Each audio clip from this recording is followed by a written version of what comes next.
first property? When did you get that first property? And how did you go about getting it? Being that you're not from Jamaica, you know, did you go through the banks? Did you just flip a house and use all of that money? How did you get your start here? Yeah, so basically I decided to liquidate a few assets in the UK because I knew that I really wanted to be in Jamaica after that trip. I felt like, you know, I wanted to be here. So I actually bought that property cash, renovated it, brought it up to a very, very high standards, and then I actually remortgaged it, which, because the valuation, like it quadrupled actually, you know. So I feel like from that moment on, that remortgage process, you know, it took me about 3 to 4 months. During that time I was renting it short term, you know, and when I put it on Airbnb, it just went off by storm. It was like in, out, and I was like, right, this is actually working. Like, they appreciate, you know, that European feel, you know. And then, you know, I just decided to start investing in more property, and that's how it really started for me. Okay, you're wearing quite an interesting shirt, you know. I mean, you said something about liquidating your assets just now, and this is saying what? Assets over liabilities? Yes. Is this your brand, or is it just a shirt that caught your attention? You know what? It's a shirt that it's like, I feel like I want to represent, you know, I want to represent what I'm about, you know what I mean? Apart from Eshae Living, like, because normally I have my Eshae Living shirts on, but I thought, you know what, I want to represent what I'm about, you know, and I'm trying to inspire and motivate more people to get into this space, especially the real estate market in Jamaica, because I feel like it's undervalued, and there's so much potential and there's so much opportunities for everybody, not even just people from overseas, for locals as well. You see what I'm saying? And a lot of the times everybody's actually focusing on going to the UK, going into America and so forth, but you know what, the opportunities are actually in Jamaica, you know. And as I said, I want to try and inspire more people, so that's the reason why I like to, you know, wear these shirts that represent what I'm about right now, you know. Alright, you look like a very young individual. How old are you? And you know, how old are you firstly?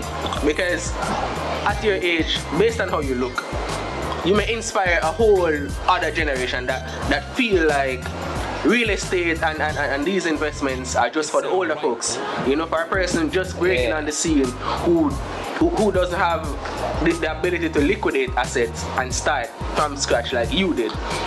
What is the suggestion that you would give to them? So my suggestion is to them, I feel like there's, you know, the people in Jamaica, they're definitely getting money, like, because they come and they invest, they, you know, they're in Airbnbs, they're in all these all-inclusive hotels all the time, you know what I mean? So I feel like if you really want that, you would definitely prioritize saving your money to invest.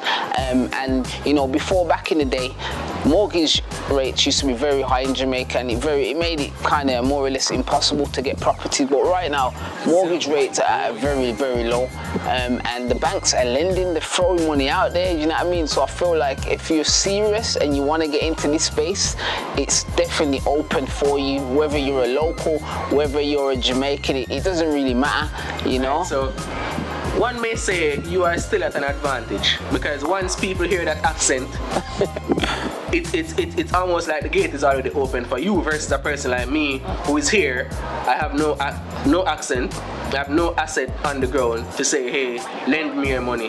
How will a normal man like me just save enough? Because it's not like I'll be saving till I'm 50 before I'll be able to be at a place where the bank think I'm a person good enough to lend their money. You know, like, how would I go about it? Because I don't have the funds to liquidate my assets and say, hey, I'm just going to go into Airbnb. Yeah. Well, you know what, as I said, you know what I mean, it's just all depends what you prioritize, you know what I'm saying? It's not really how much you actually earn, it's what you do with what you earn. And I feel that, you know, everybody's earning, but it's just what you do with what you're earning. Do you see what I'm saying to you? So I feel like once you show to the bank that you're actually eligible to you know, to pay a bill, whatever it is, you can start off just by taking out a credit card. You could start off by taking out something small, and you prove to the bank, you know, that you are trustworthy and that you will pay your debts back.